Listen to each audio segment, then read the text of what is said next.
Walking these streets so cold, empty, eyes drift past each other, lost in shadows of our minds, broken hearts seeking cover. Whispers in the wind too faint, cynics painting dreams in gray. No one listens, no one cares, bitter souls with much to say. Oh, we're jaded, we are torn, living in this fractured dawn, polarized and so forlorn, trying to find where we belong. Silent cries behind closed doors, masking pain that's ever known. Confusion tangled in our veins, searching for a love we've never shown. Falling stars in the night, splitting skies without a sound. Hopes too weary to ignite in this jaded battleground.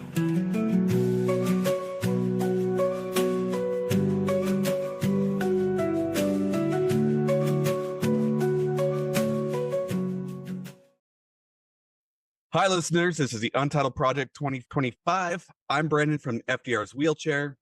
I'm Jay from the With Jay Burke Show. I am Smith from the Story of Podcast. And I'm Matt Beat from the channel Mr. Beat. We are here to talk about Project 2025. That's right. So just to put a little disclaimer out there, our aim with this podcast is to provide a clear-made analysis of Project 2025. We're going to be delving into the potential implications for American democracy, governance, and society. We want to arm you with insights and information needed to engage deeply with these proposals and take part in the ongoing conversation about America's political future. And it's not to be a political leaning podcast. It is to be an educational podcast. We want to give you the details of what Project 2025 is. And because when we research it, it's hard to get those minute details about the actual project. So basically, we did a lot of research and probably boring reading for everybody here to try to give them what's actually going on. And we'll be delving into this through, I think, probably 4 episodes or more. But let's say 4 for right now. You called 900 pages boring there, Jay. It's got a great flow. Yeah, so we want to break that down for you. We'll talk about the main tenets. We'll talk about the historical relevance, and then we'll talk about the implications on the U.S. government. That's why it's going to take 4 episodes. So why don't we start off with the explanation of what Project 2025 is, who they are, where it's originated, and just the players involved. So I want to take a disclaimer that we're going to talk about Paul Dance real quick. He was the director of the Heritage Foundation that helped drive this cohesion of Project 2025 for the past few years. He started off as a lawyer working for 20 years under different law firms and his own law firm. Then he was appointed the White House liaison and senior advisor to the director. Now, what that is, you're talking about pretty much a whole bunch of the federal employees working for the government, and he was their boss. So prior to Paul Dance joining the Heritage Foundation, he served in the Trump administration as chief of staff at the U.S. Office of Personnel Management, where he managed a federal agency, and he was in charge of human resources, and it was for 2 million workers. He also served as OPM's White House liaison and worked integrally with the White House Office of Presidential Personnel to staff approximately 4,000 presidential appointees across the government. And in 2021, January 21, President Trump appointed Dance to serve as the chairman of the National Capital Planning Commission. Before that, Dan was a senior advisor in the Office of Community Planning and Development at the U.S. Department of Housing and Urban Development. And before that, he was, as we already talked about, an attorney. So he has deep ties with the Trump organization. Trump has recently distanced himself from Project 2025, and Paul Dance has recently stepped down as of last night. Yes, he did. So in researching Project 2025, and I'll open up the floor to Mr. Smith, Mr. Beat. What were some of the things that you found in it as far as what would you say your explanation of it would be? Just an easy to define explanation of it. If I had to give some, and now if you're listening to this and you may have also heard of something called Agenda 47.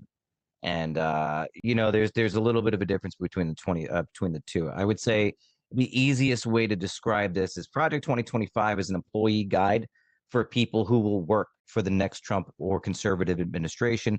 And Agenda 47, on the other hand, is more of a political platform aimed at people who are going to vote for Trump. So, 2025 is essentially a plug-in government. This is what the plan for the next conservative administration will look like. And in their Heritage Foundation's own words, they will have this thing at least beginning within hours after, the next conservative president is sworn in. And that goes into one of the tenets that we will go to, or we will talk about, which is tenet number 4, which is the 180-day, playbook. But yeah, I mean, essentially, this is really the employee guide. This is how they're going to staff. This is a lot of their proposals on what they want the fundamentals of this government to look like. Starting off with really, unitary executive theory. Mr. Beat, you wanna chime in real quick on unitary executive theory? I don't know a whole lot about it, other than the fact that it wants to give more power to the president of the United States, which to me is a little troubling. But you probably know more than I do if you want to keep going. No, I mean, that was pretty much what I got. I mean, essentially, it's going to give the president complete control over the executive branch. And there are tons, the DOJ, right, the FBI, all of those things, many of those offices, the bureaucracies within the executive branch, if he has total control, whether it's Democratic or it's Republican, that's a scary thing. And so that essentially exactly what Mr. Beat said. It's going to give the president unbridled power that the United States, we haven't seen before in the executive branch. So the executive unitary theory, the unitary executive theory, combined with a lot of the portions of 2025, really strengthens the executive branch and gives a lot of power to one individual rather than our 3 branches. Yeah, I can chime in just really quick on that if that's okay.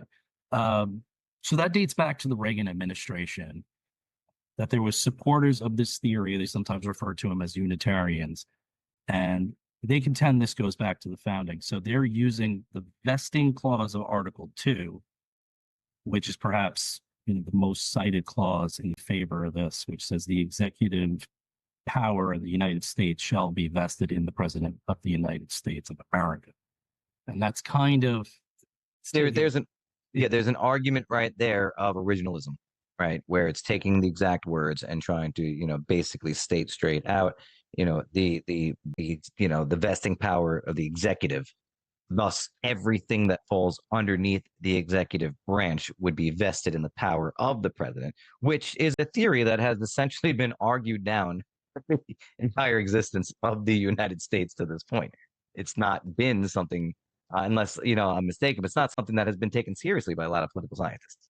So this is It's also important to acknowledge that this is supposedly, emphasis on supposedly, coupled with the idea that the legislative branch should once again have more power, because we've seen since the founding of the United States, the legislative branch has kind of conceded more and more power to both the executive branch and the judicial branch. And so the idea is that, I'll actually read a quote here that I pulled up about this very idea from Project 2025. This is on page 44, quote, "The great challenge confronting a conservative president is the existential need for aggressive use of the vast powers of the executive branch to return power, including power currently held by the executive branch, to the American people. Success in meeting that challenge will require a rare combination of boldness and self-denial. Boldness to bend or break the bureaucracy to the presidential will, and self-denial to use the bureaucratic machine to send power away from Washington and back to America's families, faith communities, local governments, and states." So in addition to more power with the legislative branch, if you read this entire document, something that is a recurring theme is a return to federalism, states' rights. And this is something that, oh my gosh, this is a rerun throughout American history. Yeah, it is. States' rights. and states' rights haven't always worked out for certain populations of American citizens. I mean, let's just be honest. It's excuse me, it hasn't. So it's a very interesting term, and it's a very for some folks in the United States, it's a scary term for sure. I've got a question for you, Smith, and you, Mr. Beat. Has it ever been this extreme, this return to federalism, before? Well, the Heritage Foundation, who is the main brainchild behind this whole Project 2025, they've been around since the early 70s.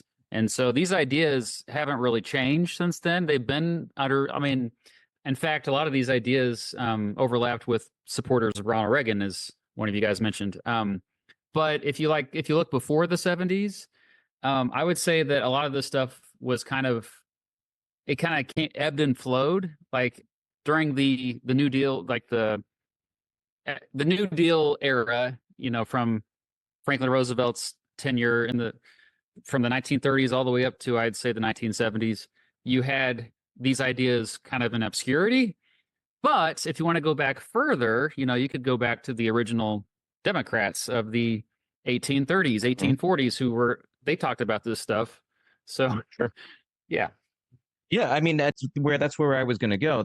I would say, you go back to the mid 19th century. One of the arguments that are still being used today in many deep southern states about the Civil War is that it was about states' rights.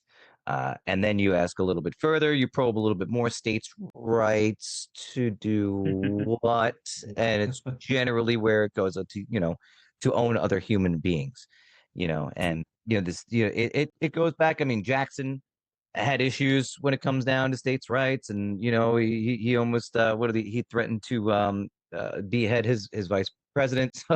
So John Calhoun. Yes, John C. Calhoun. So sure, yeah, the states' rights argument has popped up throughout American history. I mean, it was the reason why, right? The 10th Amendment is put in the Constitution of the United States, which was to create federalism, and it's not. It could be. It's a double-edged sword, I guess you could say. Sheila Jackson, who just passed away. Sheila Jackson Leigh just passed away. She had one of the greatest quotes about it, and she said, "You know what states' rights are? Hanging black people. You know what states' rights are? The denial of civil rights. That's what states' rights could be." And she's not necessarily wrong. In the eyes of many different demographics in the United States, looking back in the United States history, states' rights could mean a lot of different things for a lot of different people. To be clear, like the 10th Amendment, we should probably just stress what it is. Like the 10th Amendment just simply says if it's not explicitly listed in the Constitution, then those powers go to the states or the people. And if you read the original Constitution, there's not a whole lot there. People forget it's a pretty short document. And so, yeah, over the years, courts have interpreted the Constitution to implicitly mean more than what's explicitly laid out. And so, especially with something like the 14th Amendment later added on, which was supposed to guarantee equal protection under the law for all citizens. And there was a backlash against the 14th Amendment as well in the late 1800s. This is when you saw a more conservative Supreme Court, and they were like, yeah, I mean, the 14th Amendment is very narrow. It doesn't mean like everybody has equal protection under the law. Come on, and so, yeah, like that's another period, I would say the late 1800s, when you saw a backlash where they're like, hey, the 10th Amendment, man, we need to go back to what is actually explicitly said in the Constitution. Yeah, which is kind of funny though, because I mean, originally the Bill of Rights wasn't even in there. They added it later on, correct? Yep. It wasn't going to pass unless Madison inserted that in there. Right. So imagine how different it would look right now if you didn't have the Bill of Rights. Oh man, can you imagine the arguments and stuff, the fights in court and stuff? But I do think this is funny. I just want to hit on, this idea of going back to the Unitary Executive Theory, because I think this is weird between, it's almost like a contradiction between states' rights and then giving the president all this power. I mean, when we had these battles for the Constitution, I mean, wasn't it supposed to be they were trying to get every branch of government to be able to check themselves? So it's just strange contradiction to me, to have that thought process. Yeah, it's certainly a different dichotomy. But that's like that goes back to what Mr. Beat had said earlier. It's supposedly trying to also strengthen Congress at the same time, but it's kind of hard, when you do have checks and balances in place, to how do you power one without essentially taking power from another? It's a little, I agree. It's a difficult rope to walk a little bit, Well, it's always been a tug of war, I guess, between who has the power and what's, when you go back to the constitutionality of stuff and trying to see what's actually in there or what the intent was. It's just, I think we've been battling this since the day it started. Sure. And it almost feels like it's supposed to be like that. It's supposed to be this, don't let the federal government have too much of it. Don't let the states have too much of it. And just have that tug of war where everyone's trying to fight over that mud pit, not go in. Mm-hmm. Do you think part of this is so popular, though, because of how tough it has been to get anything passed in Congress? Or this has just always been, I guess I'm asking, is this being looked at more now because of that fact? Do we want to jump ahead to the catalyst here, or do we want to still keep? Yeah, we're gonna hit that in a little while. Yep. Yeah, we are. Let's- You know what? I think we should talk about the Heritage Foundation a little bit and think tanks in general. for sure. It's probably where we should go first, because you mentioned the Heritage Foundation before. They started in 1973. They were founded by Paul Weyrich, Edwin Fulner, and Joseph Coors. The idea was to promote free enterprise, limited government, and traditional, whatever that is, traditional American values. But think tanks changed in the 70s. I think the first true American think tank was in 1916, I want to say. It was the Carnegie Endowment. But think tanks took on a bigger role in politics, as far as they weren't just taking information or anything like that and giving it to the politicians. Now they were trying to actually push policy and advocate and start grassroots movements. And that's where the Heritage Foundation they might have been one of the people, they might have been the originator of this. Definitely one of the most influential think tanks in American history.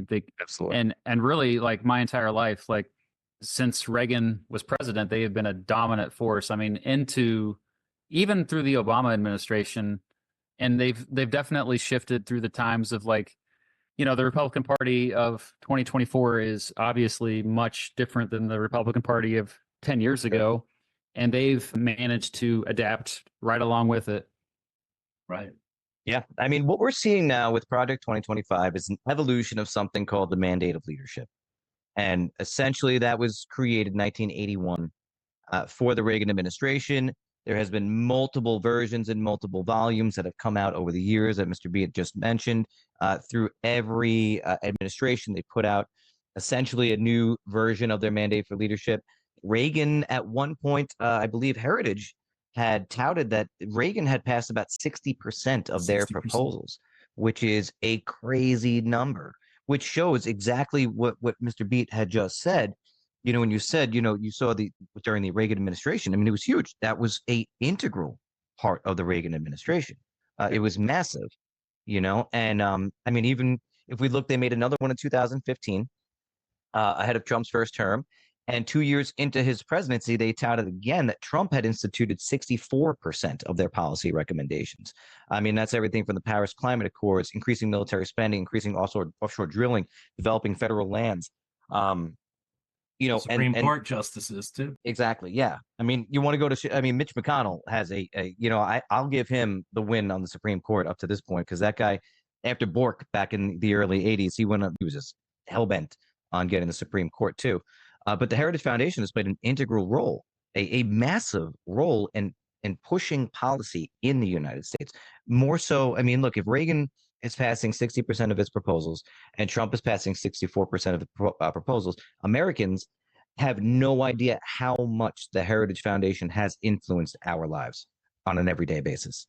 I mean, it's just played a huge, huge role. And so, for many people that are just getting wind of this Project 2025, and they're just getting wind of Heritage Foundation, little do they know, they have been behind the scenes. They have Well, been. Go ahead, Matt.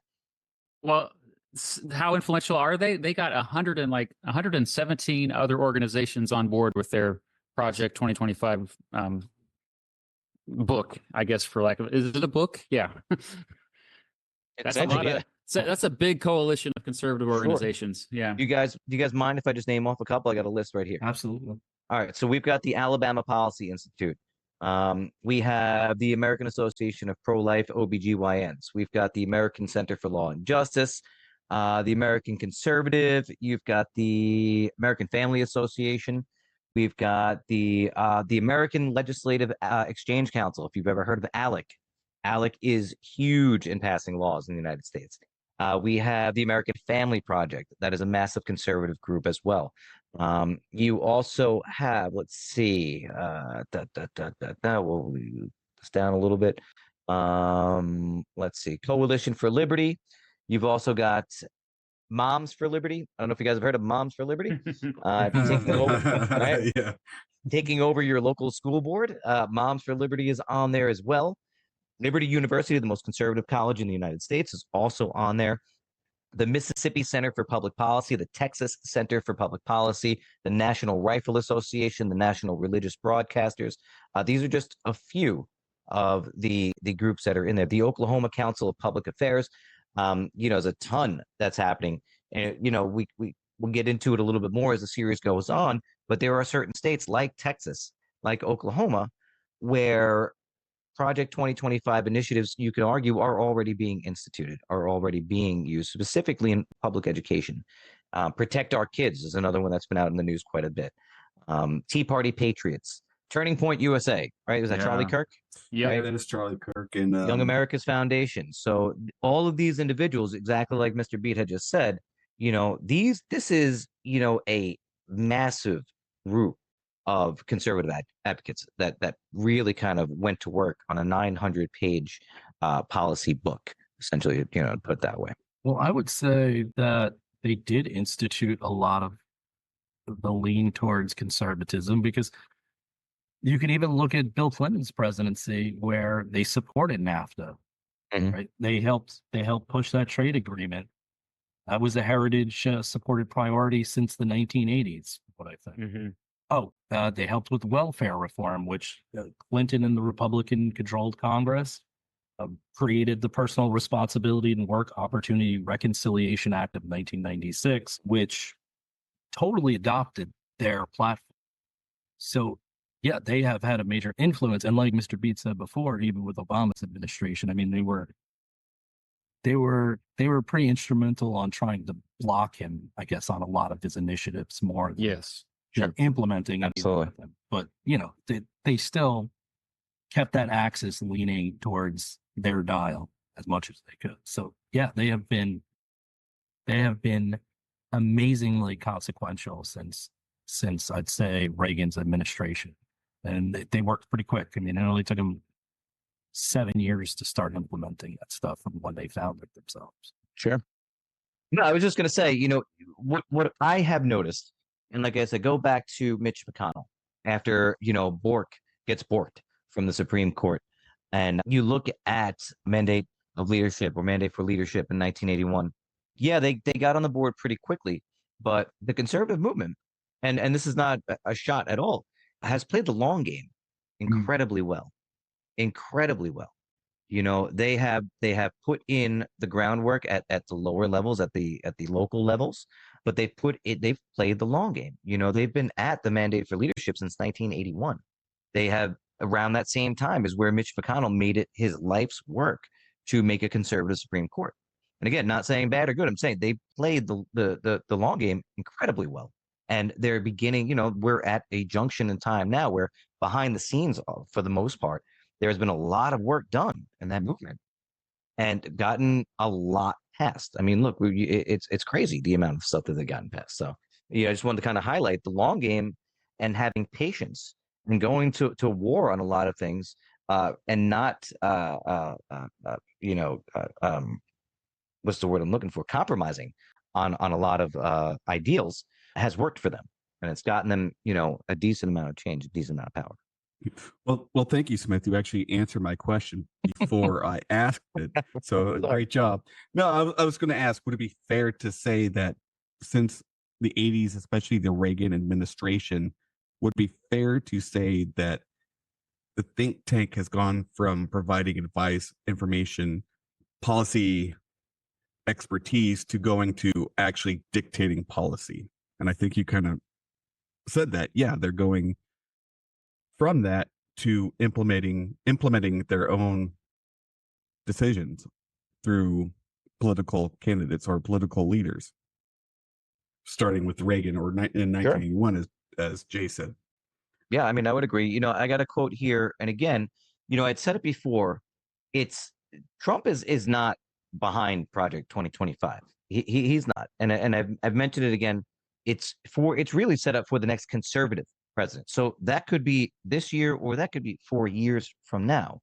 But it's hard to dismiss the link between the Trump administration and many of the Project 2025 individuals that have worked on it. But 2 years ago at a foundation event talking about Heritage Foundation, Donald Trump said, and I quote, "But this is a great group, and they're going to lay the groundwork and detailed plans for exactly what our movement will do and what your movement will do when the American people give us a colossal mandate to save America, and that's coming." So to your point, Brandon, yeah, certainly policy. I mean, we have somebody who's running for president who literally said they're going to give us the detailed plans of what we're going to do. And interestingly enough, I thought it was interesting that the word mandate was used as well, since it's coming from the mandate for leadership. And going off your point that they said it was a mandate for it, as I so eloquently said at the beginning of the episode, that Paul Dans, I mean, they're instrumentally linked. There are people in the Heritage Foundation who have worked for the Trump cabinet. These people are part of the administration.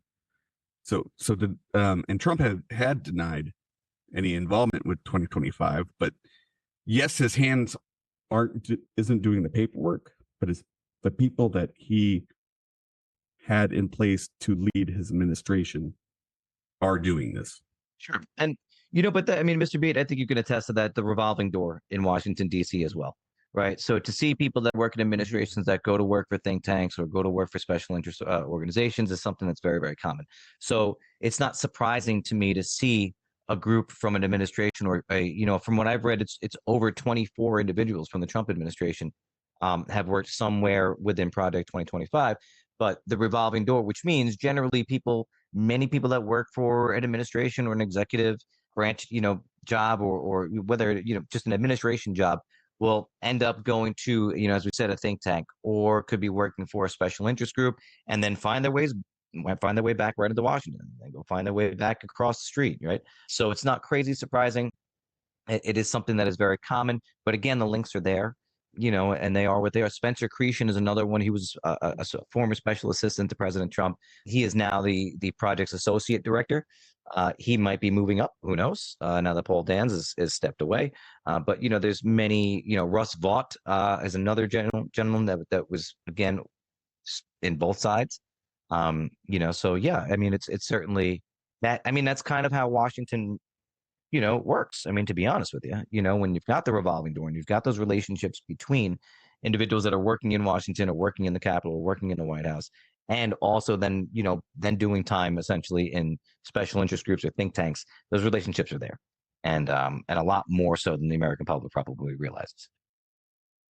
USA Today reported that 31 of the project's 38 creators were connected to the Trump administration.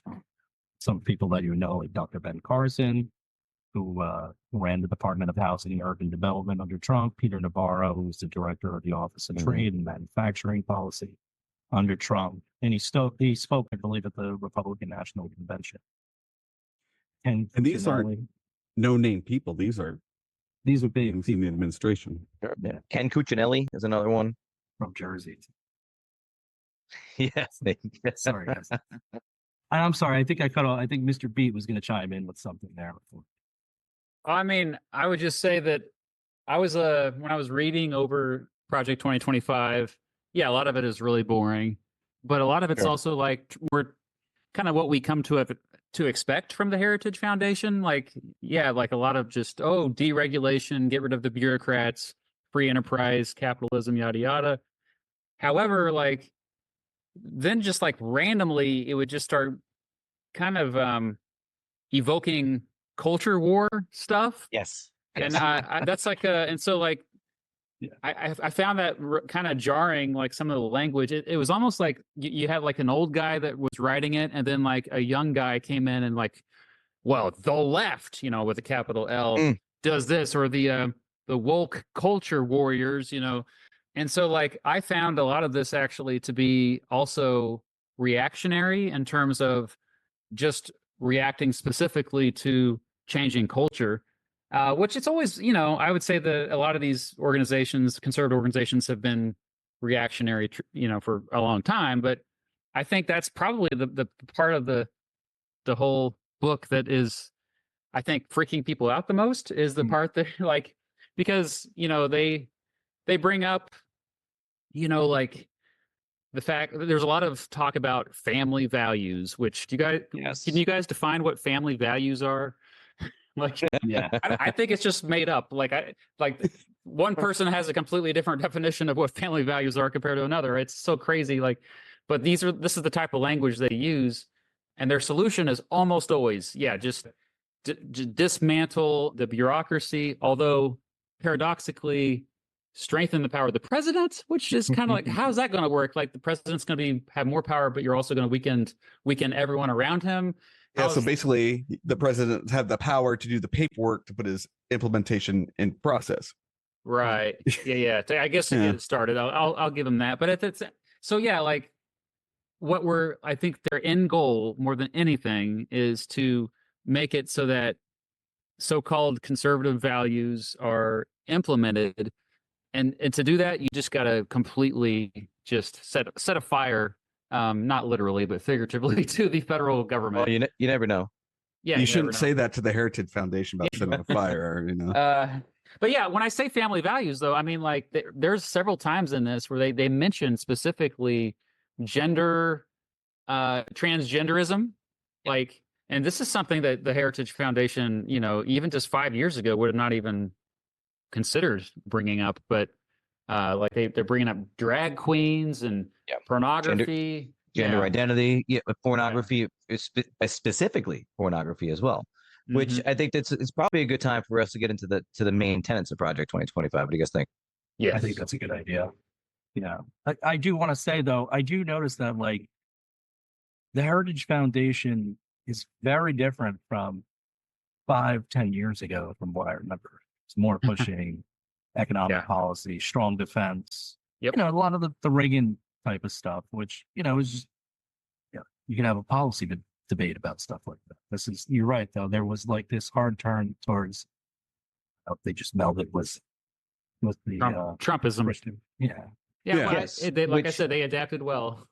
Which, if I real quick before we go on to the 4 pillars, where is he? I've got it right over here. Kevin Roberts, who is the president right now of the Heritage Foundation. He's the guy that was very famous for a couple of weeks ago, saying that we're in the midst of a second American Revolution and it will be bloodless if the left allows it, which is a pretty ominous statement. And he has said himself, and I quote, we'll quote in a second, but the purpose, excuse me, that the purpose of Project 2025 is to, and I quote, institutionalize Trumpism. So right after what Mr. Beat said, that's exactly correct. That's what the purpose is. And again, this is going back to what we said our main purpose of this show is. It's not to bash. It's not to fearmonger. We're using direct quotes from individuals who are at the very highest levels of the Heritage Foundation, who have incredibly strong input into Project 2025. And they prepared this for any conservative president, not just Trump. So even if it was Nikki Haley who was the nominee instead, this is what they would have been presenting to her as well. Yeah. Yeah, they did ride Trump's coattails a little bit because they knew he was going to be the nominee. Honestly, they probably would have wanted somebody else because Trump, I'm going to defend him on this. He would be a wild card to them, I think, a little bit. Absolutely. So I think they would have rather like DeSantis, who looks like, He would be Yeah, but easier to control in that sense. if you got to also understand too, if the calling card of Project 2025 is to essentially enable the executive to have unwielding power, which of the candidates do you think would be the one that would go along the most with getting much more power in their hands? And I think they're going to, you see, there's, Donald Trump loves power, right? So if you have a candidate where you're saying, hey, we got this thing, and the whole point is to essentially have the Unitary Executive Theory go in hand, and the executive is going to have more power, that guy's going to eat it up. He's going to go for it. We know that power means so much to Donald Trump. So I think there was a pathway there that they probably saw as well. Yeah, for sure. And so, Smith, Jay and I run the show, so we're going to take it to the pillars and the tenets. You want to shut up for a little bit? Jesus Christ. It's like I've you had it, researched this or something. Whatever, bro. All right, so we're just going to go on to the 4 pillars, and then I'll give the floor back to Danny and Mr. Beat. So if you'd like to take away from there, just explain exactly what they are briefly, and then we'll go into the catalysts after that. You want me to jump in? I'll do that. So I mean, the main tenets are basically what we just talked about, building on that Trump legacy, right? So think of the 4 pillars as like the 4 pillars of the house to help it stand and that structure to stay in place. The continued policies from Trump's presidency, mostly deregulation, tax cuts, strong stance on immigration. Then you have the personnel part of it, which is to ensure that the government appointees align with the projected conservative values of that incoming president, which would be Donald Trump if they win at this point. Then you have the policy part of it, which is developing agendas or comprehensive agendas covering economic, social, foreign policies that are grounded in conservative values. And then the last part is the implementation, mostly that 180-day playbook that they talk about, which starts the first hour of the new conservative presidency, instituted within that 180-day time frame. So going there, I guess we could start. Well, I think we talked about this a little bit, Mr. B. Here he's talking about the continuing the Trump legacy. You didn't say it that way, but we were talking about deregulation, tax cuts. We didn't really talk about its strong stance on immigration yet. So I don't know if you want to add to that or if anybody else wants to add to that. Yeah, that's definitely an effect of Trumpism, because if you look at the Republican Party, even 15 years ago, it did not have such a hardliner position on immigration. Like, both of the major political parties had more or less similar views on the border with Mexico, for example. Like, they both agree that, okay, yeah, we need to have barriers set up and strong border security. But as far as like taking it up to the next level, where we're seeing pretty blatant dehumanization of people that cross the border into the United States, where Trump has now openly said, hey, just deport them all. Don't even ask questions. We're not even taking refugees. So that's when I say hardliner, that's what I mean. And that's what seemingly Project 2025 has seemingly embraced. That's my interpretation. I don't know. Yeah, no, I agree 100%. Yeah, I've even seen this with the I think it's called the H-1B A and B visas. So a lot of times we get our doctors, we get a lot of people who, well, I shouldn't even say doctors. It's for agriculture, but it's also not agricultural jobs that just need to be filled. So we take from parts of the world the people who are willing to come in. And that helps us fill roles that aren't filled by Americans who were born here. Yeah, and one of those big roles is seasonal migration for, as you were saying, agricultural. I grew up in California, so a large part of that agriculture is from migrants that come in. So when you have that hard line, nope, nobody's coming across no matter what, I think that's speaking into what Mr. Beat and you, Jay, have just said. Yep, and that policy goes back decades. I mean, the 1950s, you had the Braceros program, which was specifically bringing in migrant workers until they looked at jobs numbers weren't so good. They literally rounded them up, picked them out, sent them back to Mexico, and then would bring them back in again, a revolving door. So, this idea of migrant workers. But, I think going back to what Jay said too, we when it comes to, legal immigration, you hear a lot of Americans say, why don't they just get in line? And for many people around the world, there is no line. Many of the ways to legally get in require certain education, certain levels of education. And many of the countries that are trying to get in and have the longest wait lines to get in, there's like a 13% of the population get to go to college. And so many of those individuals are left out of a line. They don't have a line to get into. So that also complicates things as well. Yeah, and when they say you have to wait in line, have you ever gone to the DMV and waited in line? Talk about a bureaucracy. There it is. Exactly. So you're taking this and you're stretching by month, but rather than a driver's license or some sort of paperwork that you need, you're talking about years out of these people's lives. It's part of the way we built up our technology as well.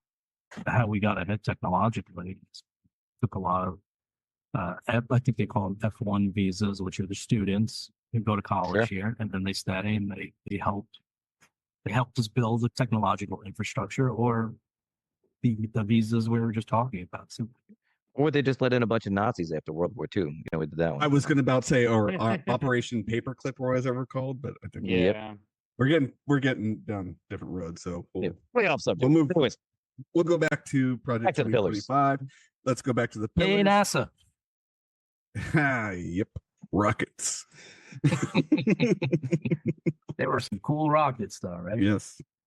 Yeah. So I just wanted to throw that out there, because obviously immigration is one of those issues. Well, let me throw it out to the two history teachers, I guess, in one form or whatever. There's obviously been a long history in America of this back and forth on immigration. Has this always been almost the same type of, I don't want to say anger or vitriol, but like this idea when things aren't going as well for the Americans here, is that just littered throughout our history, that we just say, wow, there's too many here and we're taking jobs. I would like to add a caveat to that. Mm-hmm. Is it just the U.S. or is it things that aren't going around the way in any other country around the world? So what they crack? Yeah, I mean, yes, it's been. We saw the first dramatic rise of what we call nativism, like the idea that people that are native to the country, they were born here. We were here first. That they actually look at themselves as Native Americans. Yeah. It's the term that they use. It's crazy. That's right. But they are like, we should get special treatment over those so-called foreigners, the immigrants coming in. And it's just, a lot of it just boils down to racism, good old-fashioned racism. But because it wasn't much of a problem until you had immigrants that were started to come in bigger numbers beginning in the 1830s, 1840s again.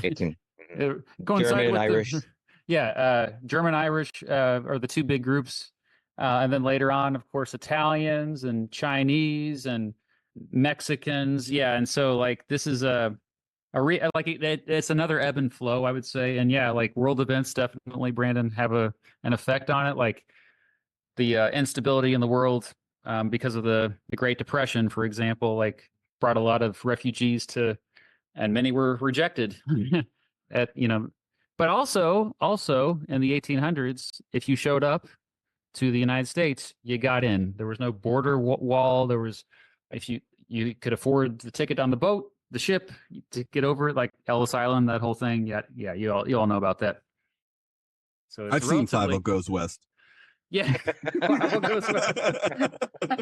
Yeah, the classic. Yeah, I mean, it's a relatively new thing. Where beginning in the 1920s is when we saw kind of the more modern, established, nativism built into the law, where there's quotas. Most people have to come from Western Europe and hardly anyone from anywhere else, type of deal. Yeah. I mean, you see it early, later in the 1800s too, as with the Chinese Exclusion Act.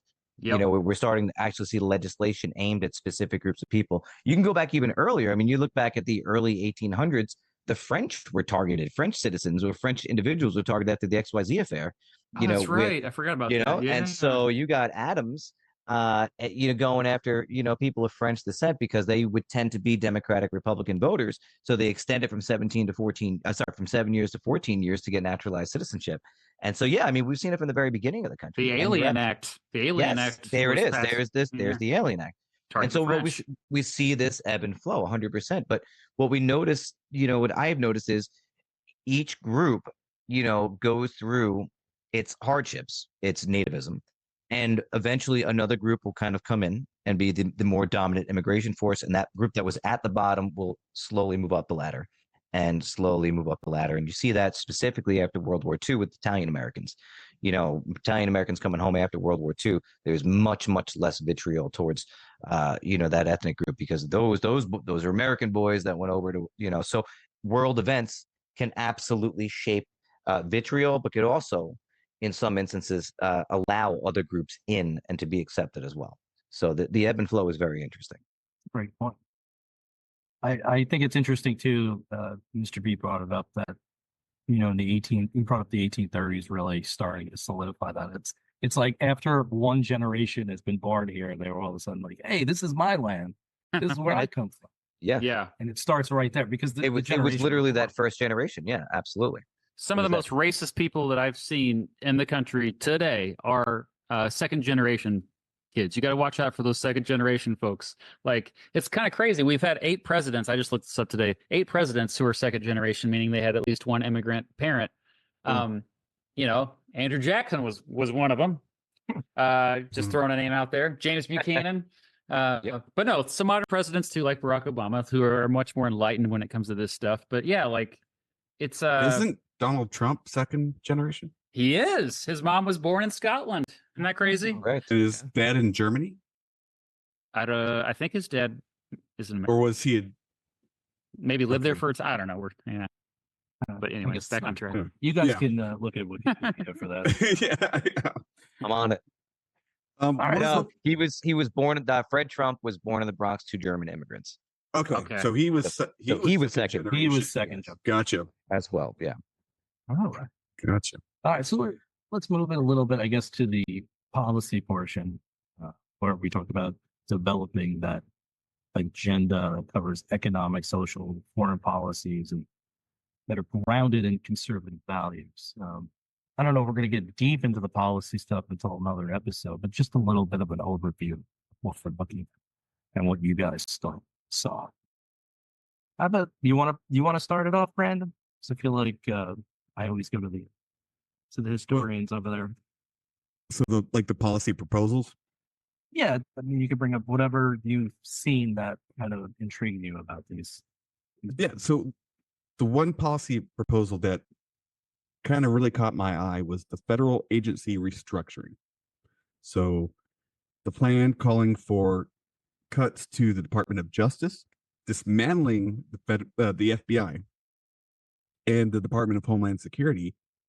And that last one really kind of confused me because there was such a huge push with conservatives for the DHS and for securing our borders and the fight against terrorism.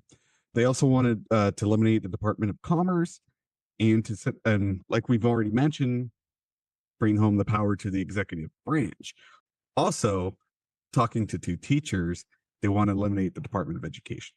That's been going on since That's been 1980.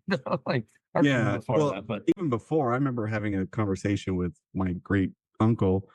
He wrote a book in the 60s, and I sat there one Thanksgiving listening to how the Department of Education was unconstitutional and all teachers were communists. So, yeah. Sounds like today. Right. Hasn't changed much, but apparently they have a lot more clout and a lot more people in positions to pull this off. So that restructuring, from what I can understand, is they want to fire any bureaucrat that they don't see fit and have kind of a background check in the political beliefs or the realm that these new hires will have, which would make it kind of a political organization. Am I getting that correct? That's the way I interpreted it. You're all Yeah. nodding me like, yeah, it Yep. is. So- Ding, ding, ding. I mean, it literally does talk about one of the driving forces of getting rid of the Department of Education is because schools are teaching, quote, gender ideology. Yes. Like, so Yeah. again, the culture war stuff is sprinkled in here throughout. So if I can hop in there real quick, yeah, one of the aims is to essentially make public schools even more dangerous for LGBTQ plus students. They want, if they can't get the Department of Education gone, they would at least have the Secretary of Education remove many protections from LGBTQ plus students that they had in schools. Title IX protections, things of that nature. Project 2025 is going to emphasize that any definition of sex under Title IX should mean only biological sex assigned at birth. And I've got a quote right here, and this is from page 333 and 334. On its first day in office, the next administration should signal its intent to enter the rulemaking process to restore the Trump administration's Title IX regulation, with the additional insistence that sex, quote, sex is properly understood as a fixed biological fact. Official notice and comment should be posted immediately. And again, Mr. B, you and I have been on quite a few different podcasts together. And, there was one podcast that we did. I think it was the one where we were talking about weird laws, and the guy wanted to change his age, I remember that. Yes. And I loved your comment because you said, you're all for people doing things as long as they don't hurt somebody else. Right. And now we're starting to see things here that are going to they're going to hurt people, potentially, right? They're going to potentially threaten transgender or non-binary or non-gender conforming students and put them at risk. And that's something where I always thought when I was reading that, I was thinking back to that episode working with you, and how, again, as a teacher, you were a teacher. I'm a teacher. Before any education, before any of that, I'm sure you will agree, making sure our kids are safe and making sure that they're okay is the number one, right? That's the number one job of the teacher. When, my classes are 90 minutes long, for those 90 minutes, those parents of those kids are counting on me to keep their kids safe.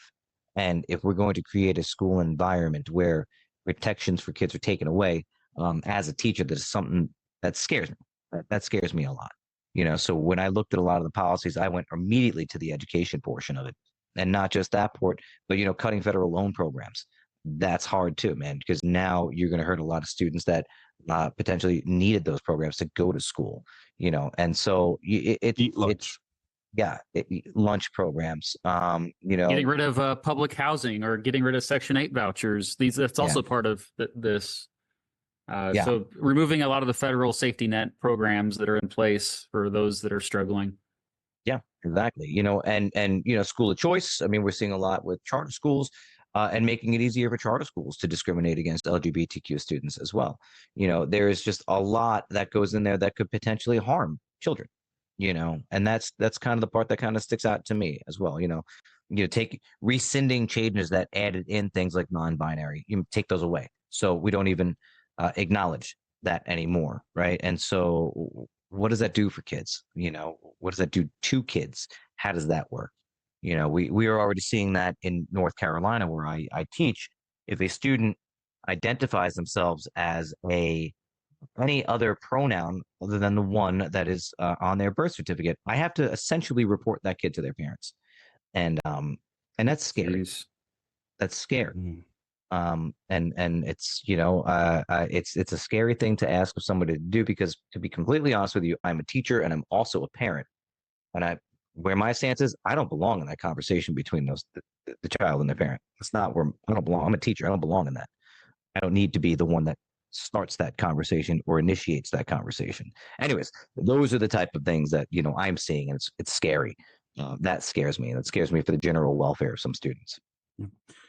Okay, I have a follow-up kind of question. It's not to do with that, but it kind of struck me the way that you guys literally thought about the students first.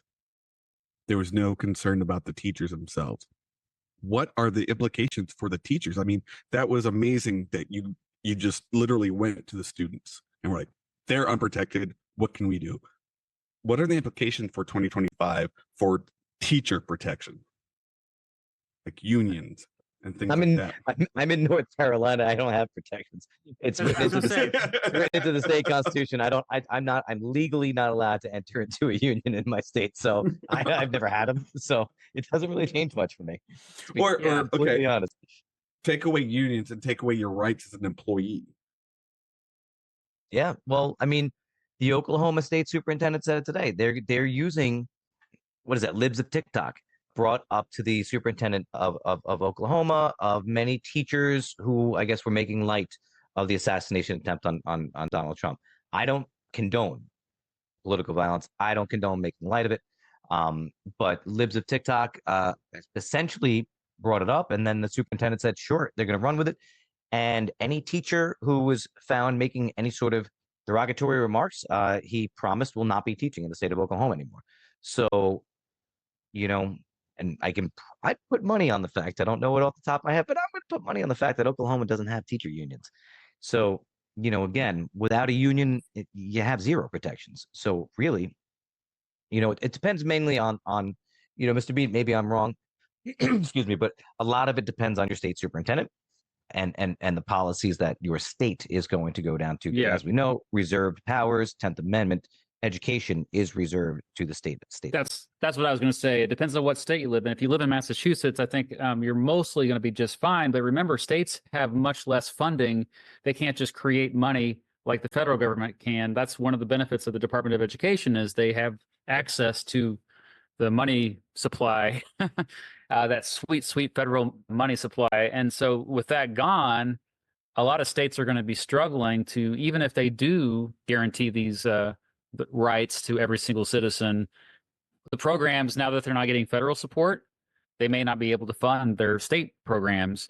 And so, yeah, there's going to be people left behind even in those states. And so that's, I think, another concern. Yeah.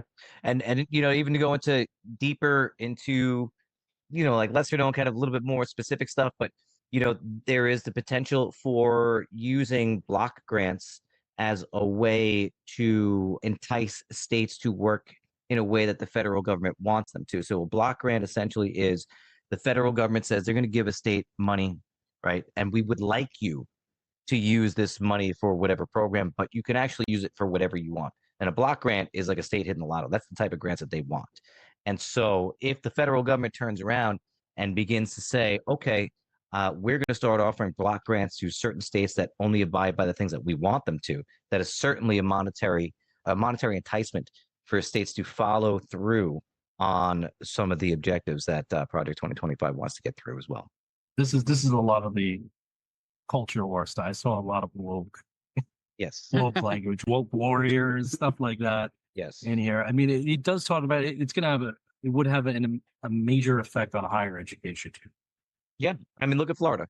I mean, that's Florida right now is that's the war on education in Florida, whether it be primary schools, secondary schools, or higher education is a perfect example of that. Ron DeSantis has taken it to colleges. He has hit colleges for sure. Yeah.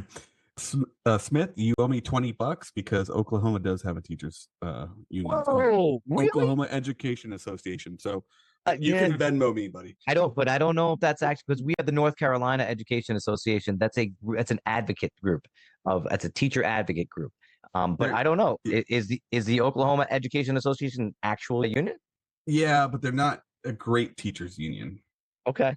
From what I can see, and yeah. So, Oklahoma teachers are paid crap. Yeah. Yes. Yes. There's a whole complicated thing that I'm reading about it. So caving to teachers union, Oklahoma House kills teacher empowerment bill. So I'll give you $12. How's that? Deal. I'll take that's fair. I think that's fair. All right. Well, just on a side robbed note, from the teacher. Side note, can I ask who is considered the best teacher? What? What's that? What state has the best teachers union? Oh, I would agree with Mr. B. Massachusetts, yeah. I'd say New York as well. New York has got a pretty strong teachers union. You're going to find them. Illinois. Yeah, absolutely. California. Yeah, I would say probably those are the top ones. I figured you guys would focus on the education part. I did look a little into, I just thought it was interesting here. Looking at the intelligence community, some of what they have to say. I think it was like 32 pages on the intelligence community. But basically, there's a huge shift in the focus here. The idea of the intelligence is to protect American citizens. They want to focus the national security apparatus consolidating presidential power. They want to have a director of national intelligence that is directly under the president's authority. Traditionally, there's a separation to maintain some kind of independence. They direct oversight, appointments, and loyalty. Ugh. I mean, well, that's a lot of it. Next section. Yeah, but a lot of it took a lot of shots at it. It kind of read almost as it talks almost like a lot about the wrongs that were done to Trump in it. You know what I mean? Like why they have to go after this department. Specifically, they name Merrick Garland.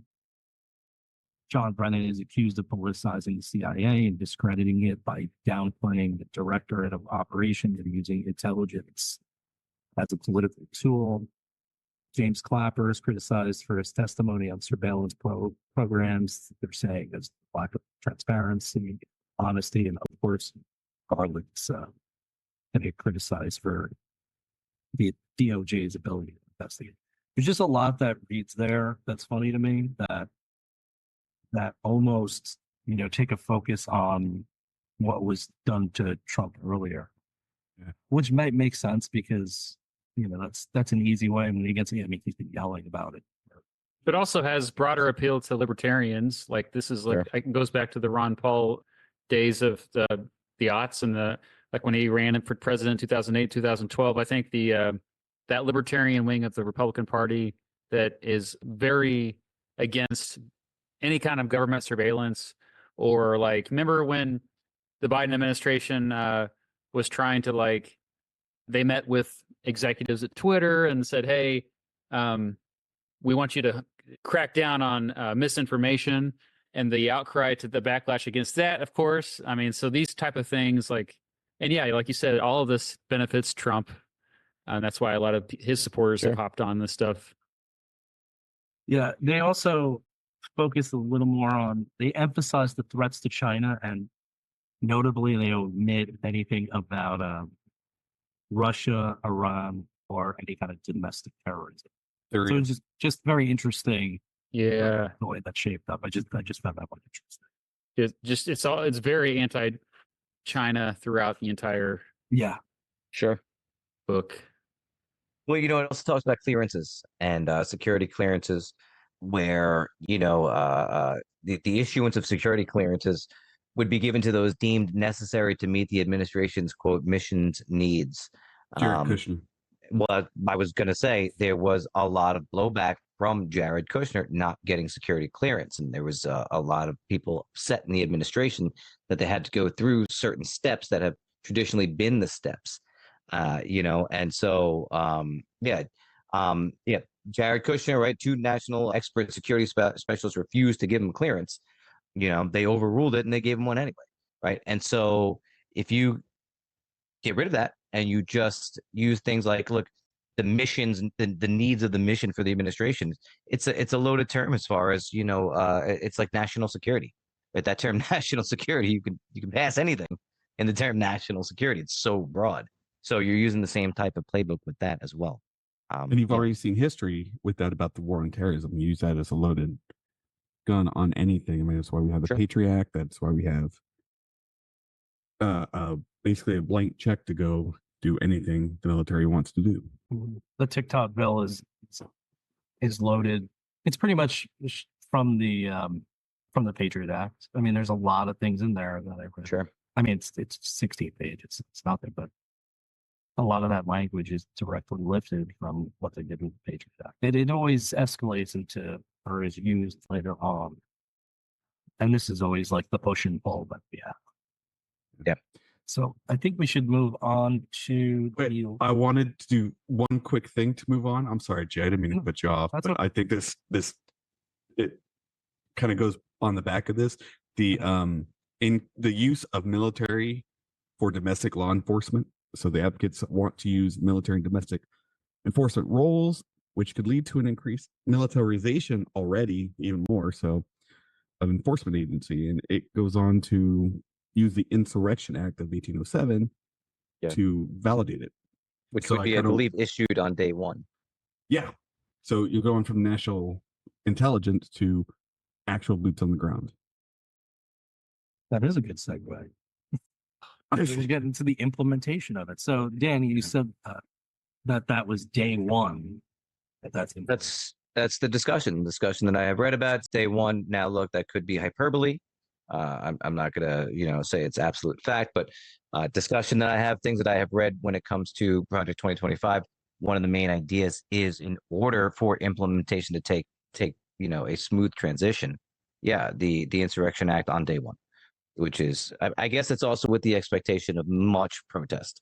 So, I guess the anticipation of protest, the anticipation of people being out in the streets, seeing that, and the moment people begin, because what's going to happen somewhere, someone's going to flip a car, something's going to start somewhere, it's going to happen, and that first one starts, that first fire starts, that first, structure fire starts, the first whatever, bam, implement that start. And I think it's an anticipation of that. And once that happens, as Brandon said, now you've got boots on the ground, and then we have a very and that's a very scary situation. Smith and Mr. B, could you explain the Insurrection Act a little bit and a little bit of a history? So it makes it so the president can call up the armed forces. Yes. In case, let's see, specifically, what's the language here? Suppress rebellion or other domestic violence, or to enforce law in certain situations. Yeah. So if we do have, riots or protests on elections or because of elections, you can call that rebellion. You can call that domestic violence. And does it say anything about it being the National Guard or the U.S. military? Is there a distinction between the two, or is it just? It actually says, and the quote that I have here is, the statute implements Congress's authority under the Constitution to, quote, provide for calling forth the militia to execute the laws of the Union, suppress insurrections, and repel invasions. So that's a little bit of a foggy word there. If you're going into the Second Amendment argument, militia. And then again, I don't mean to put you on the spot. Has there ever been a ruling, like a Supreme Court ruling, that the militia is a National Guard, or vice versa, or there's been no determined? Well, I know during the Civil War, because Lincoln did this, there was ex parte Milligan where Lincoln was doing martial law, I assume under the authority of the Insurrection Act, and that he suspended habeas corpus. That was a big deal. I personally was not a fan of that, but it was wartime, and so that's how he justified it. And the Supreme Court actually said that he went too far with his suspending of habeas corpus, and so there's limitations on people can't just be thrown in prison and not know why they're there. Yeah. So habeas corpus is the right for a citizen to stand trial. Right. Know why they're being arrested and all that. Yes. Yeah. You also have something called the Posse Comitatus Act. And I don't know if I'm saying that, comitatus, Hakuna Matata. Comitatus. Yes, comitatus. Yes. And that bars military forces from participating in civilian law enforcement activities. But the Insurrection Act, is the one glaring exception of that act. And so that the Posse, how'd you say it? Comitatus Act. Yes, it forbids U.S. military from actually having boots on the ground. But it actually suspends that particular rule, and it allows the president to deploy the military to assist civilian authorities with law enforcement. So this is the glaring exception of it. Interesting. That's what's the word? Terrifying. There, I found it. It could be, yes. And it's kind of funny, like, wonder where the Insurrection Act on January 6, 2021. I wonder why it wasn't. Yeah, yeah. And the other part about the Insurrection Act, what it doesn't actually do is it doesn't narrowly define when it may be used, and it gives the president significant power to decide that. So there's not like a list of particular thresholds that have to be met. Yeah, It like what is essentially- an insurrection, really? Yes. That's debated. Yeah. Yes. And so, there's a lot to it. There's 3 sections under it. There's section 251, section 252. So there's a lot to it, but it essentially, and 253 has 2 parts to it, but it essentially allows the president to essentially, decide that. There's a lot that goes into it. But I So know if the Joint Chiefs of Staff say they can't go into a certain state to enforce law, that's basically a coup. Well, there's a portion in there that allows, so section 253, first part allows the president to use military in any state to suppress any insurrection, domestic violence, unlawful combination, or conspiracy, quote, that hinders the execution of laws. So again, is that state laws? Is that federal laws? I'm not really sure. The Whiskey Rebellion. Yeah. Second part is 253 permits the president to deploy troops to suppress, quote, any insurrection, domestic violence, again, conspiracy, and that it opposes or obstructs the execution of the law of the United States or impedes the course of justice under those laws, which is pretty broad. So, Yeah. Okay. there's There's a lot of room for interpretation. If you think about it too, right? Like, and I'm not the Brennan, I'm reading this off of BrennanCenter.org. And so it's got an interesting part when it talks about section 253. It says this provision is so bafflingly broad that it cannot possibly mean what it says, or else it authorizes the president to use the military against any 2 people conspiring to break federal law, because it does say conspiracy. Conspiracy is just 2 people conspiring to break a law, right?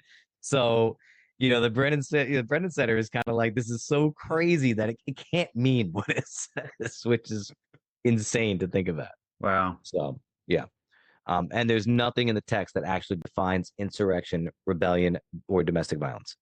So, So Cool. got a history lesson there. That was pretty good. Yes. So jumping into that then, because that was a good segue to the implementation. 180 days. It's pretty quick. It sounds like they're going to throw so much out there that it's going to be hard to combat all of it at once. At least the way I look at it. I mean, it's not a lot of time. So, I mean, I guess this is the spoils system part of it, bringing back the spoils system. Do we mention that yet? No, we No. can actually go into Because ideally they want like to tens of thousands of their own people and to these federal government civil service jobs, Yes. and they all have to be appointed by the president. They all are politically appointed, so not decided by merit, but by people loyal to the party, to Trump presumably. And that would be to me, it seems like impossible to actually implement all that, especially when you got a brand new administration in there and you try and do this all in the first few days. That's a lot of jobs. So he's a Yeah. job creator. What you're talking about is Schedule F. Yeah. And Schedule F was what Trump essentially had put into. It ordered the director of the OPM and agency heads to set procedures to prepare lists. Essentially, it made it you can fire civil servants at the snap of a finger, and that is. And then the other part, right, as we mentioned before, the other pillar is to essentially have kind of like a LinkedIn database Oh, that's right. Yeah. of personnel who could potentially serve in the next administration. And if those individuals are chosen, and this again, guys, I know this sounds insane, but this is straight out of Project 2025. This is the second pillar. Did you guys apply to it, by the way? You can I apply. read Have you read the questionnaire? The questionnaire is crazy. No, I haven't. The questionnaire is completely ideological. It's completely ideological, and it's based on your ideology. And if your ideology fits the ideology that they are looking for, you will be put into a pool of candidates. And the training in that pool is literally called the Presidential Administration Academy. Now, if you put in your ideological resume and you answer the questions in the way that they would like you to answer them, and you hit all the key points that they want, you go on to the next round and you make it into the Presidential Administration Academy. You get trained specifically on what they want you to do and how they want you to operate. And those individuals will now replace the potential thousands of civil servants that have been fired at the drop of a hat due to Schedule F. And now these are the individuals that will be running the government as far as in the different branches, which is, again, part of, right, that playbook of the 180 days. And it's like throwing, as you guys mentioned, throwing so much at one time as you don't know where to look and what's happening. It's just chaos. And I think that's the point. Yeah. And then once that's you have all those pieces in place, I mean, it's going to be almost impossible to combat. You can't. It's, I hate to do it. I forget the name of the argument, but look, I mean, it's, if you looked at the way that Hitler put together his government, and I'm not trying to make a correlation, but I'm just saying the way that the government functioned, it was done in such a way where when the Nazi Party came into power in Germany, Hitler had his own government created already that he was working within the Nazi apparatus. And he took those individuals and plugged them into the government and essentially had his people running it already on day one, which is essentially what this is. This is I want to say plug-in government. I want to say, and first of all, he was never elected, right? His party was. Well, his party was, yes. but I think there were only like 30% of the government, whatever it was. Right. It wasn't this overwhelming. Wasn't an overwhelming no. But it was a different parliamentary style of government. Right, which right. is In which yeah. they could not unite together and get the numbers. They were all split and fractured into so many different parties that hated each other and could not get along, which was a huge advantage for the Nazi Party. Well, I think that's a good way to maybe break into some of the categories, if you guys want to go there. Because I always, I look at a lot of this stuff going, I don't want to start ringing alarm bells either, but I've been saying this for a while. I see a worldwide movement to have, it seems like a lot of countries want to have a leader they can go through. Like I see a lot of fascistic developments in the world, right? It's been almost 100 years since we had fascism, so a lot of people forget really what it is. I'll be back in 1 second, guys. Keep going. Yeah, maybe Mr. B could talk to this a little more, but I just see between economic concerns and you see this economic inequality, it leads to people wanting to break the system or looking to an individual to kind of save them. And right now, people look at government as a four-letter word, just bureaucracy thrown around all the time. Nobody really knows what it does either, but they say that word. So I don't know. Maybe you could speak to that. Maybe I'm off base saying that. I don't. Yeah, I made a video about fascism, and it's a word that's thrown around, and people mean different things when they say it. But I always used to tell my students, like, it's basically forced collectivism, like conform or else. And so loyalty, nationalism go hand in hand with it. So like whether it be Hitler in Germany or Mussolini, the original fascist in Italy, or Franco in Spain, like you had basically blind loyalty to a strong dictator. And if you didn't fall in line, you were marginalized or imprisoned, or as we saw in Germany, much, much worse. And so when we talk about today, what's the similarities of the 1920s, 1930s to today? Well, economic collapse. Or different history rhymes. Yeah, history rhymes. So there are similarities. We are not living through a global depression.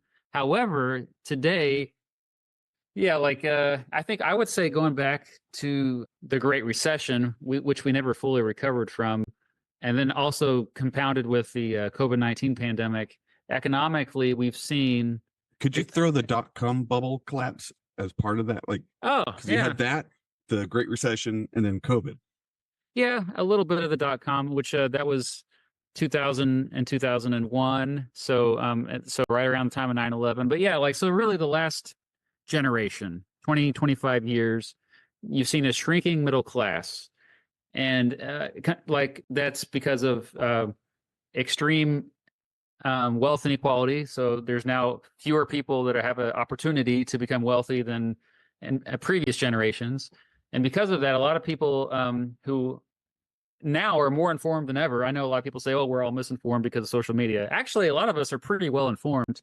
We all know we're getting screwed. We all know it. But the problem is we're not unified as far as who or what to blame. And so we kind of fall for, really charismatic speakers. And we also we become a little bit more extreme with our views. So when we talk about like the extremist views on the right, well, there's extremist views on the left too. There's also been a rise of young people who have gotten into Karl Marx, and so you're seeing it on both ends of the political spectrum. And there's even this whole thing called horseshoe theory, which I'm sure you guys are all aware of. Like, but because of people on the extremes kind of being louder than ever, that's kind of dominating the discourse. Whereas like everybody else is just kind of like, oh crap, I guess I'll choose a side or get stuck with the side. But yeah, like I would say that's the similarity, the shrinking middle class. So more economic despair for the majority of people, especially in Western countries. Like, so we shouldn't just say the entire world, because I do think there's other parts of the world that you're not seeing a rise of demagogues and Sure. authoritarian adjacent leaders.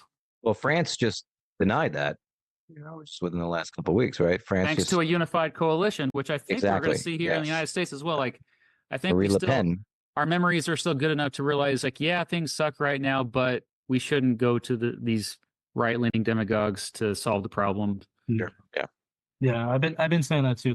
That gave me I think a little bit trying to I'm trying to lean one way, but it did give me a little bit of hope that we're not going to go to demagoguery when I saw the elections in France and in England, because they were supposed to go the other way. Yeah. Well, I mean, I came in the tail end of what Mr. B was saying, but the ingredients are all there for a populist leader. I mean, it really is. I mean, if you look at the numbers right now, the average annual income for the top 1% in the United States right now is $1.3 million. The average income of everybody else is 50,000, which is the top 1% right now. And this is from Economic Policy Institute. The top 1% are making 26.3 times more than the bottom 99%. Now, you put those numbers in again, along with, what's been happening in the last couple of years with inflation and, the national debt and student debt and just debt in general.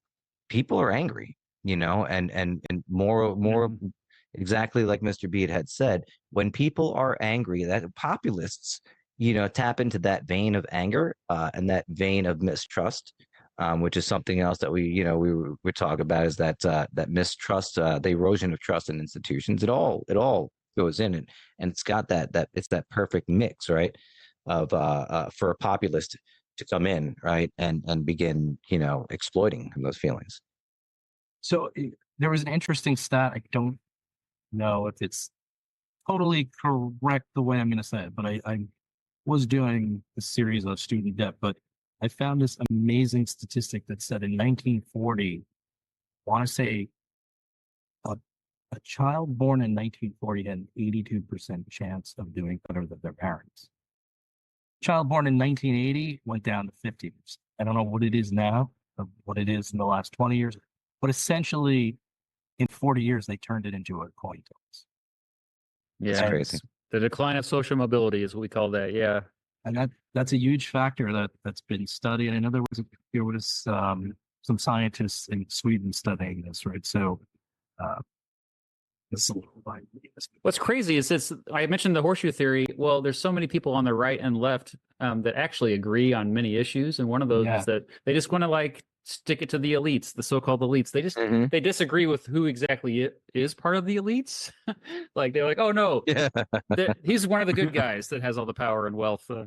But those who do have power and wealth, they are basically just hoarding on to that power and wealth instead of reinvesting. I know I'm generalizing here, but yeah, there are exceptions. But generally, yeah, you have a lot of people that like they're just clinging on to that power and wealth instead of reinvesting it into future generations. And that right there, that's going to lead to populism and revolutions. Right. And then you see a guy like, so I'll throw Musk in there right now. A guy who doesn't realize that he is doing, I don't know if he didn't realize that he shouldn't have that much control. But basically, you know, his systems are like Starlink and stuff are directly connected to the government. He's made billions of dollars off of this. He was able to buy a social media network. And then he is donating $45 million a month to Donald Trump's campaign. And he doesn't see the problem with that. I mean, he has that amassed that much wealth that he works basically with the government. He has a social media platform that he can use any way he wants. And then he's tipping scales of an election. And to me, like, it's just so out in the open now. Whereas like years ago, at least it wasn't that far in the open. But it was interesting when you brought up Mr. B, because there was a study that I really want to do a show on by a political scientist named Michael Bang Peterson in Denmark. Just to really quick run it down. It started off, the first part of it was that they wanted to trace polarization. They studied America a lot, but they basically said, all right, we're going to feed these people, left people and right people, conspiracy theories and see what happens. And they fed it, and you know, they expected to see the normal lines of polarization.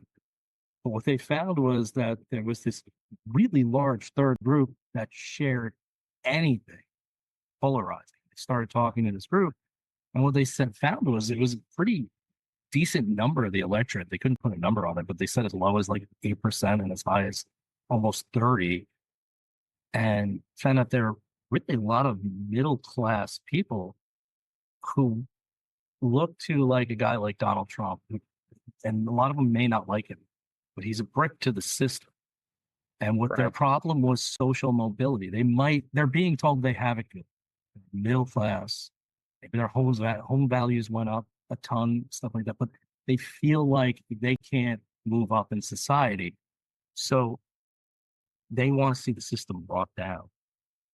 And it's against elitism, any kind of elitism, whether it's political, in the educational, or in the finance world. They just consider elites to be the ones stopping that mobility. It's just a very interesting study that said a lot. But I'm hopeful. I don't think it's going to be as extreme as the 1930s, 1940s, World War II, because like we've had other periods of American history like this as well, a little bit. Like, for example, the 1890s, the original populist movement, which blossomed into the progressive era, which wasn't all good because that also led to like things like eugenics, and prohibition.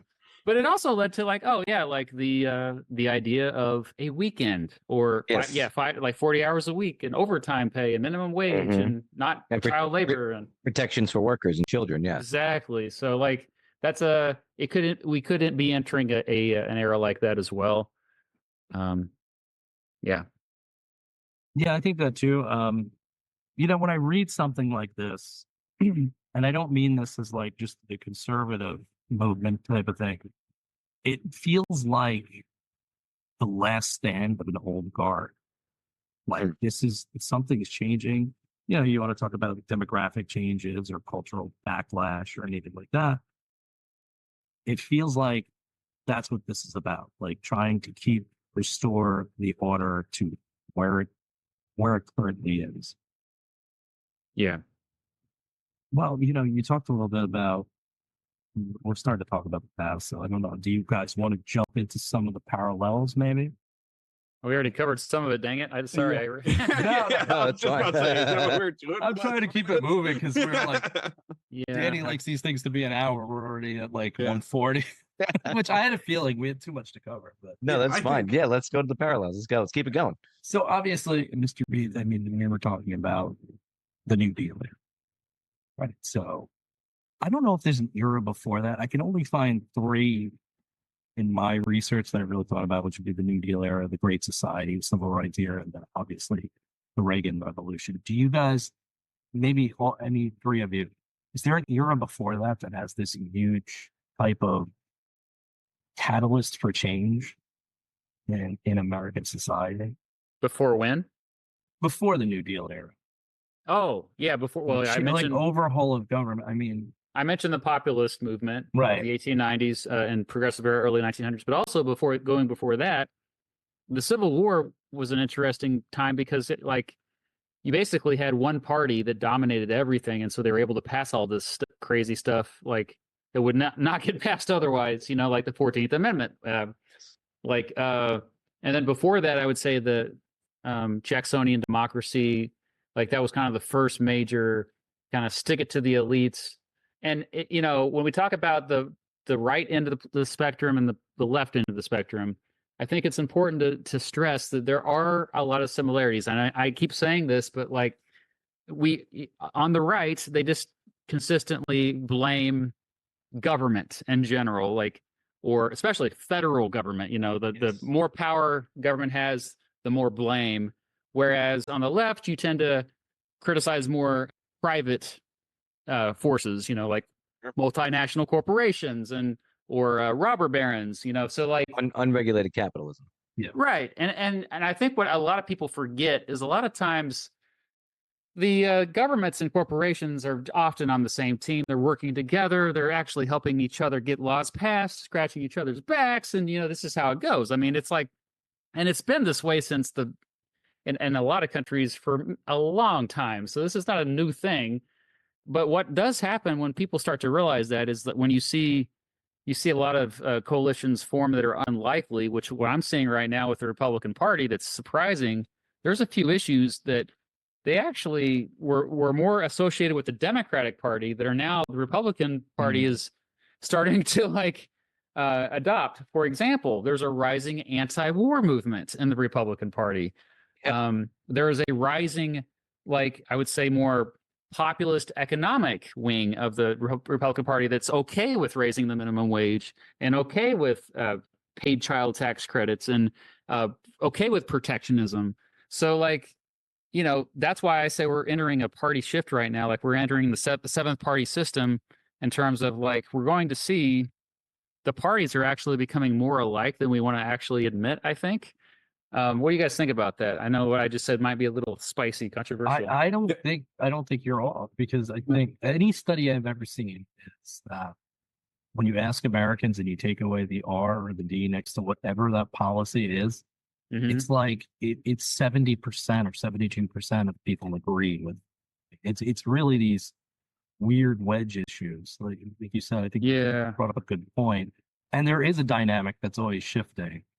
And it's felt, you're right. You wouldn't have seen, imagine talking about letting Russia just take Ukraine when Ronald Reagan was here. Or even 1990s or something. I mean, I know it collapsed by that point, but my point is it's just wild. And that's only really started in the last 6 or 8 years this year. Sure. And that's why the Heritage Foundation has been forced to oh crap. Well, a lot of Republicans are actually okay with gay marriage now. Let's just focus on the few culture war issues we have left. Oh, transgenderism. There we go. Transgenderism. Yeah. That will keep us tribal. Keep people on our team. Mr. B. So you kind of cracked me up there when you were saying about the Republicans being more like a peace thing, and I was trying to put together a whole episode, and I was looking at Trump's track record of wars and stuff, and I was like, is Trump a dove? Oh my goodness, never even didn't even cross my mind until I started looking at the information. I mean, it's not, I'm gonna blow your mind. Joe Biden is even more of a dub than Trump. Like there's yeah. been the trend, like increasingly people like, oh, Mhm. we're involved with Ukraine and we're involved with Israel. No, we're not. We're just sending them weapons, but we're not sending troops. Like, and Trump actually did continue the war on terrorism. But if you look at the war on terrorism, it is kind of, it's still going on. I will say it's still going on, but it's not as strong as it used to be. And I Sure. think it's because public sentiment has shifted so much that it's just political suicide now to. Yeah, Like, yeah, I mean, let's go invade yeah. Russia. Barack Obama was much deeper into the war on terror than Donald Trump was. I mean, and I was that's gonna say for sure. by a lot. You know, I mean, there's a lot of controversy. I mean, you know, even killing Americans with drones. what drones, you know? You know, overseas, and you know, it's so yeah, sure, you're absolutely right. There's certain things where the parties, you know, are starting to almost realign a little bit. But you know, I've got some percentages here. There are a few things where Americans actually agree upon, which is very interesting. Um, let's see. The percentage of Americans that have quite a lot of confidence in Congress. What do you guys think? So this is from Well, June. This is 12%. June 1st to June 1st to June 22nd of 2023. So what percentage of Americans do you think have quite a lot of confidence in the institution of Congress? Give me a number. I'm gonna say 18. I said 12, but I'm gonna go to 18. Okay, we're gonna do prices right, so it's the closest without going. I'll do 17 then. 17. I'll do say- 1%. I'll say 13% because I just looked it up the 13%? other day. So you might have a newer number than I do. I've got from 23. For as of 23 from Gallup, it was 8%. 8% that felt that Congress was doing a good job. What year is this? 2023. This is 2023. So Matt, if you have an updated version, it's still in the toilet. But I mean, that's a you know, I mean, even if it's, let's go to 13%, right? You know, that's still what, 87% that, you know, feels that the United States Congress is not doing a good job, right? So 87% of Americans agree on that. That's crazy. Yeah. So I mean, there's certainly a lot of things that you know, we certainly do, you know, agree upon. But you know, going back to some of the historical parallels, you know, we've got the Great Society and the Civil Rights era, right? Yeah, there are certainly, you know, comprehensive social policy reforms that are happening today, right? As did with the Great Society, civil rights legislation, the realignment of political coalitions, right? Like what we were just kind of, you know, referring to, and we're seeing those things again on a different level. But as Matt had mentioned before, right, we're seeing it for sure with voting again. I mean, that's for, you know, I mean, going back to, you know, I mean, Georgia itself, but we're also seeing it with, you know, the LGBTQ community, it was you know, quite a bit under fire.